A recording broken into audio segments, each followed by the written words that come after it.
안녕하세요. 코인 알려주는 남자입니다. 밤사이 비트코인 가격은 25K까지 내려갔다가 현재는 26K 중반 위로 올라온 모습을 확인할 수 있는데 어떤 것들이 영향을 미쳤는지 이야기를 해보고 비트코인 투자자라면 반드시 알아야 되는 세 가지 사실에 대해서 여러분들과 공유를 하고 지금 장이 계속 좋지를 못하잖아요. 그렇기 때문에 이더리움으로 저희가 단기 바닥이 어디인지 이 부분 한번 예측해보는 시간을 가져보도록 하겠습니다. 먼저 비트코인 CVD 자료인데요. 특이사항으로는 고래들의 움직임은 아직까지 계속 없는 모습을 확인할 수 있습니다. 더불어서 25.8K에 있던 이 매수벽 같은 경우는 25.2K 밑으로 내려와서 이 두 가지의 벽을 형성하고 있는 걸 확인할 수 있습니다. 그렇기 때문에 25K와 26K가 굉장히 중요하다고 말씀을 드렸는데 이 부분은 계속 저희가 추적을 해야 될 것 같고 가장 큰 특징으로 지금 오더북이 계속 텅텅 비어 있는 모습을 확인할 수 있습니다. 그만큼 유동성이 적은 시장이기 때문에 단기 충격에 의해서 가격의 하락이 크게 있을 수도 있고요. 또 단기 매수에 의해서 가격이 큰 폭으로 상승을 할 수 있는 가능성이 있는 시장이다. 변동성이 계속 확대될 수 있는 가능성이 있고 오늘 새벽도 그 유동성이 적기 때문에 이런 변동성이 예전보다 훨씬 더 큰 모습을 보여줬거든요. 내려갔다가 올라가는 게 굉장히 빠릅니다. 그렇기 때문에 여러분들께서 단기적으로 트레이딩을 하거나 이제 전략적인 매매를 하실 때 이 부분은 반드시 참고를 하시면서 트레이딩을 해야 된다는 말씀을 드리겠습니다. 어제 새벽에 바이낸스에서 캐나다 사업을 철수한다는 이야기가 있었어요. 규제 때문에 철수를 하는 건데 이 발표가 있고 나서 비트코인 가격이 25K까지 내려가는 걸 확인할 수 있었습니다.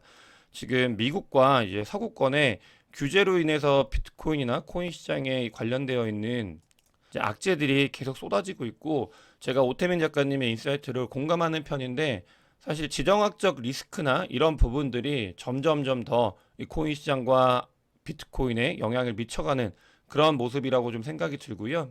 그렇기 때문에 이런 부분들, 뭐 거시경제 상황뿐만이 아니고 코인 시장을 둘러싸고 있는 규제들, 지정학적 리스크들 이런 것들 모두 저희를 지금 옥죄고 있는 5월이다라고 볼 수 있을 것 같습니다. 다만 그 과정에서도 저희는 기회를 얻을 수 있고 그 부분에 대해서 이야기를 해보도록 하겠습니다. 먼저 거시경제 상황에서는 미국에서 이제 JP 모건에서 이야기를 한 건데 공매도가 곧 이제 금지될 거라고 얘기를 하고 있어요. 그만큼 지금 미국에 있는 시장이 좋지 못하다라고 해석을 해주시는 게 좋을 것 같고요. 이 공매도가 금지되고 나서 그 뒤에 이제 시장에 뭐 경기 침체든 다른 이슈로 이제 충격이 올 가능성이 조금 있다. 그렇기 때문에 이런 것들도 저희가 대비해야 되는 거시경제 상황이다라는 거를 말씀을 드리고요. 크립토 전반적으로 봤을 때 3주 연속 지금 크립토 시장에서 자금이 유출되고 있는 모습을 확인할 수 있습니다. 이 부분 같은 경우는 후행하는 지표이기 때문에 지금 시장이 크립토 시장이 좋지 않다라는 것을 반증하고 있다. 그렇게 보시면 좋을 것 같고요. 그런 과정들, 뭐 지정학적 리스크, 그 다음에 코인 시장을 둘러싸여 있는 악재들, 거시경제 상황에서의 안 좋은 모습들, 그런 와중에서도 저희가 정말 바라봐야 되고 저희가 지향해야 되는 그런 지점들, 그렇기 위해서 세 가지를 제가 좀 가지고 와봤는데, 그러니까 비트코인 관련돼서 여러분들께서 꼭 아셔야 되는 게, 그러니까 다른 것들 계속 리스크가 있고 시장이 안 좋지만 단기적으로 이 비트코인 시장은 계속 커나가고 있다라는 거를 꼭 아셔야 됩니다. 보시면은 비트코인을 0.01개, 0.1개, 한 개 이상 들고 있는 사람들이 계속해서 증가하고 있는 모습을 보이고 있습니다. 이거 같은 경우는 시장에 매스 어답션이 일어나고 있고 더불어서 더 많은 사람들이 비트코인을 더 갖길 원해 가고 있는 그런 상황이다라고 봐주시면 좋을 것 같고 그러니까 전 세계에 있는 사람들이 비트코인은 한정되어 있는 자산이기 때문에 많이 원하면 원할수록 수요가 많으면 많을수록 이 비트코인은 가격이 오를 수밖에 없는 구조다. 그리고 사람들에게 더 많은 관심과 이제 어답션이 일어나고 있다. 이런 것들을 저희가 꼭 챙겨야 되고요. 두 번째로는 비트코인이 전체 자산 시장에서 차지하고 있는 비중이 아직도 너무나 작습니다. 아직 전체 자산 시장에서 1%가 채 되지 못하고 만약 1%가 된다고 하면은 비트코인 가격은 30만 불 이상이 돼야 된다고 해요. 물론 1%까지 가는 과정이 굉장히 좀 험난하고 많은 여정이 있겠지만 저는 개인적으로 이런 부분에 있어서 점차적으로 성장할 수 있는 업사이드가 훨씬 더 많은 시장이다라는 거를 그러니까 투자를 하면서 반드시 알아야 된다. 그렇기 때문에 이 자료를 좀 가지고 와봤고요.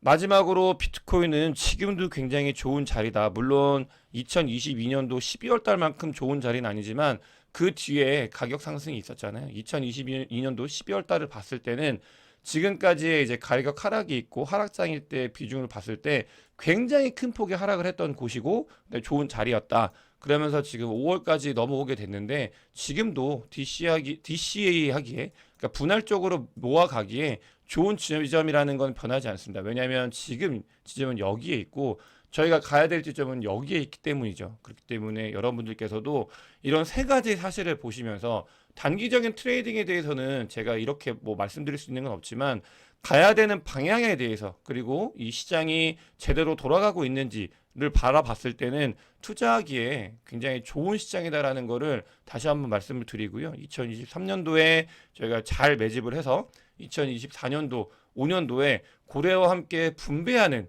그런 그 투자를 했으면 좋겠다라는 말씀을 드리고 싶습니다.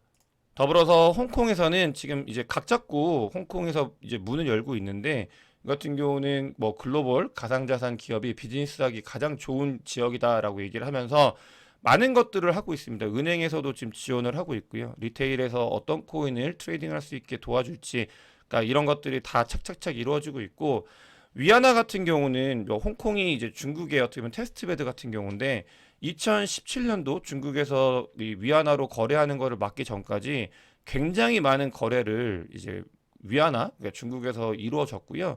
이거는 제가 거래소에서 일을 할 때 그러니까 딜로이트라는 그 컨설팅 펌에서 그런 컨설팅 자료가 있었는데 거기서도 제가 확인한 자료고 그 다음에 이제 위안화가 막히면서 김프가 굉장히 많이 끼었습니다. 위안화가 이제 한국으로 넘어오면서 그게 이제 김프가 더 끼고 뭐 50% 가까이 꼈었죠.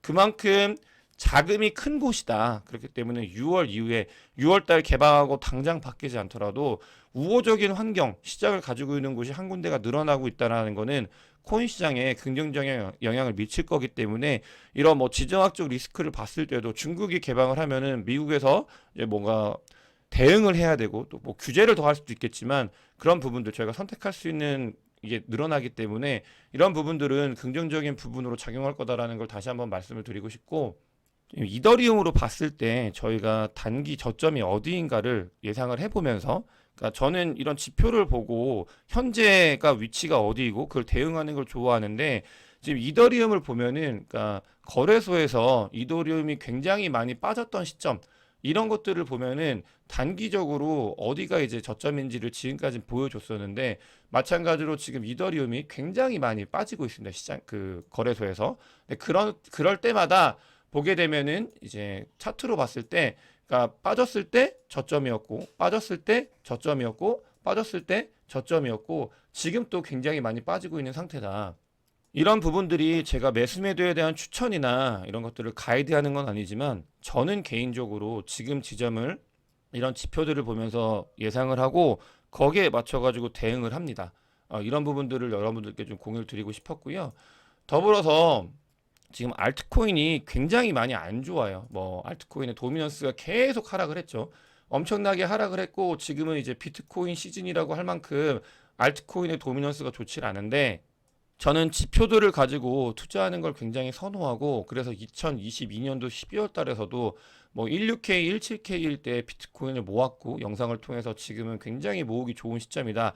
물론 장은 너무 안 좋았습니다. 그렇기 때문에 그거 영상 올렸을 때도 악플도 많이 받고 굉장히 뭐 안 좋은 이야기도 많이 들었지만 저는 지표를 통해서 그 믿음이 있었고요. 지금 뭐 알트코인 같은 경우도 굉장히 장이 안 좋고 알트코인뿐만이 아니고 이더리움 포함해가지고 지금 퍼포먼스가 좋지 않지만 그러니까 역사적으로 그러니까 지금 같은 시기에 이제 조금씩 모아간다고 하면은 큰 돈을 벌 수 있는 기회가 있었던 곳이기 때문에 저는 지금 이제 DCA를 통해서 분할적으로 알트코인을 제가 사고 싶어하는 알트코인들을 모아갈 거고요.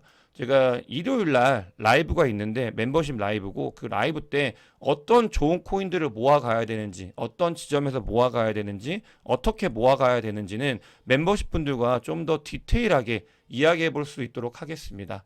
뭐 지금 이더리움에 대해서는 저뿐만이 아니고 많은 전문가들도 저평가돼 있다고 보고 있고요. 그렇기 때문에 뭐 비트코인을 이더리움으로 바꿔가지고 가지고 있겠다라고 하는 재단들도 나타나고 있고 이런 모습들이 이더리움이 앞으로 어떤 모습을 보일지 저는 간접적으로 이제 예상을 해볼 수 있다고 생각이 들어요.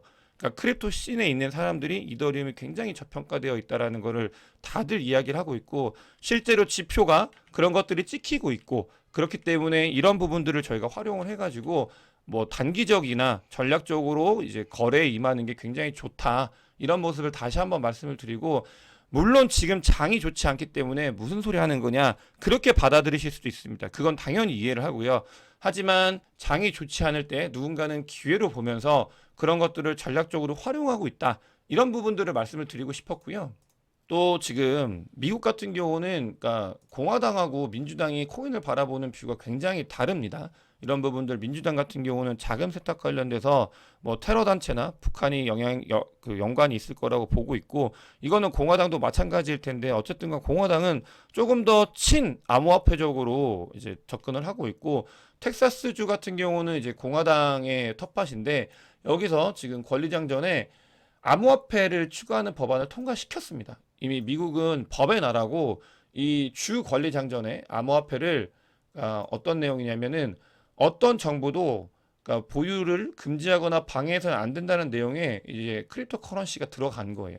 그렇게 법으로 보호하려고 하고 있고, 이런 부분들은 중장기적으로 뭐 단기적으로 자금 세탁이나 북한 관련되어 있는 이슈 때문에 뭐 규제를 하더라도 중장기적으로 미국이 규제를 잘 마무리 지은 다음 어떤 식으로 암호화폐를 나아가야 되는지 하나의 단초 같은 거라고 생각이 듭니다. 그렇기 때문에 이런 부분들을 보면서라도 저희가 투자를 임할 때 중장기적으로, 지금 단기적으로 굉장히 시장이 뭐 좀 침체돼 있고 다운돼 있기 때문에 힘들지만, 이런 것들을 봤을 때는 계속 발전하고 있고 성장하고 있는 시장이다. 이런 부분들을 여러분들께서 잊지 않으셨으면 좋겠고요. 그러니까 제가 아까 말씀드린 것처럼 저는 멤버십이 지금 이제 한 달을 끝나고 두 달째로 이어지고 있는데, 많은 분들께서 제 멤버십을 좀 좋게 봐주시고, 그러니까 계속 이어서 이제 멤버십을 해주시는 모습을 확인할 수 있었고, 이 영상을 보시는 분들 중에서도 멤버십에 대해서 관심이 있으신 분들은 언제든 댓글이나 질문을 남겨주시면은 답변을 드리도록 하겠습니다. 오늘 영상이 도움이 되셨으면 구독과 좋아요, 많은 공유 부탁드리겠습니다. 영상 봐주셔서 대단히 감사합니다.